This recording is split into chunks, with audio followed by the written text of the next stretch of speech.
श्रीमद्वाल्मीकि रामायण किष्किंधा कांड अध्याय 56। संपाति से वानरों को भय। उनके मुख से जटायु के वध की बात सुनकर संपाति का दुखी होना और अपने को नीचे उतारने के लिए वानरों से अनुरोध करना। पर्वत के जिस स्थान पर वे सब वानर आमरण उपवास के लिए बैठे थे, उस प्रदेश में चिरंजीवी पक्षी श्रीमान गृध्रराज संपाति आए। वे जटायु के भाई थे और अपने बल तथा पुरुषार्थ के लिए सर्वत्र प्रसिद्ध थे। महागिरी विंध्य की कंदरा से निकलकर संपाति ने जब वहां बैठे हुए वानरों को देखा, तब उनका हृदय हर्ष से खिल उठा और वे इस प्रकार बोले। जैसे लोक में पूर्व जन्म के कर्मानुसार मनुष्य को उसके किए का फल स्वत प्राप्त होता है, उसी प्रकार आज दीर्घकाल के पश्चात ये भोजन स्वत मेरे लिए प्राप्त हो गया। अवश्य ही यह मेरे किसी कर्म का फल है। इन वानरों में से जो मरता जाएगा, उसको मैं क्रमशः भक्षण करता जाऊंगा। ये बात उस पक्षी ने उन सब वानरों को देखकर कहा।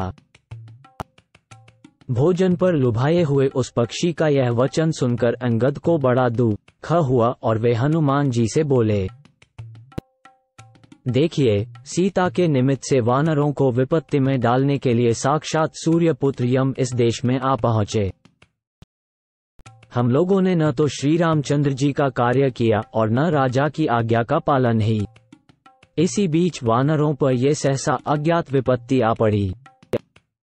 विदेह कुमारी सीता का प्रिय करने की इच्छा से गृध्रराज जटायु ने जो साहसपूर्ण कार्य किया था, वह सब आप लोगों ने सुना ही होगा।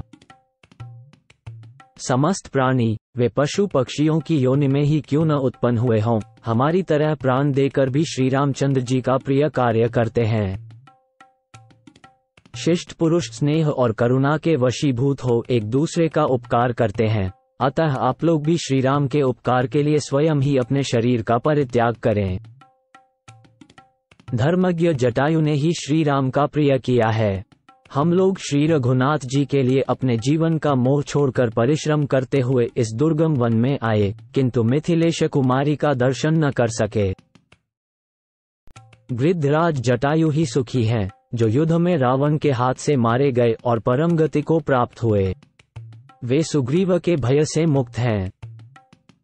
राजा दशरथ की मृत्यु, जटायु का विनाश और विदेह कुमारी सीता का अपहरण, इन घटनाओं से इस समय वानरों का जीवन संशय में पड़ गया है। श्री राम और लक्ष्मण को सीता के साथ वन में निवास करना पड़ा। श्री रघुनाथ जी के बाण से वाली का वध हुआ और अब श्री राम के कोप से समस्त राक्षसों का संहार होगा। ये सारी बुराइयां कैकेयी को दिए गए वरदान से ही पैदा हुई हैं। वानरों के द्वारा बारंबार कहे गए इन दुखमय वचनों को सुनकर और उन सबको पृथ्वी पर पड़ा हुआ देखकर परम बुद्धिमान संपाति का हृदय अत्यंत क्षुब्ध हो उठा और वे दीन वाणी में बोलने को उद्यत हुए। अंगद के मुख से निकले हुए उस वचन को सुनकर तीखी चोंच वाले उस गीध ने उच्च स्वर से इस प्रकार पूछा, ये कौन है जो मेरे प्राणों से भी बढ़कर प्रिय भाई जटायु के वध की बात कह रहा है? इसे सुनकर मेरा हृदय कंपित सा होने लगा है। जनस्थान में राक्षस का गृध्र के साथ किस प्रकार युद्ध हुआ था, अपने भाई का प्यारा नाम आज बहुत दिनों के बाद मेरे कान में पड़ा है। जटायु मुझसे छोटा, गुणज्ञ और पराक्रम के कारण अत्यंत प्रशंसा के योग्य था। दीर्घकाल के पश्चात आज उसका नाम सुनकर मुझे बड़ी प्रसन्नता हुई।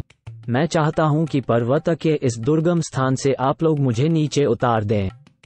श्रेष्ठ वानरों, मुझे अपने भाई के विनाश का वृत्तांत सुनने की इच्छा है। मेरा भाई जटायु तो जनस्थान में रहता था। गुरुजनों के प्रेमी श्री रामचंद्र जी जिनके ज्येष्ठ एवं प्रिय पुत्र हैं, वे महाराज दशरथ मेरे भाई के मित्र कैसे हुए? शत्रुघ्न वीरो, मेरे पंख सूर्य की किरणों से जल गए हैं, इसलिए मैं उड़ नहीं सकता, किंतु इस पर्वत से नीचे उतरना चाहता हूँ।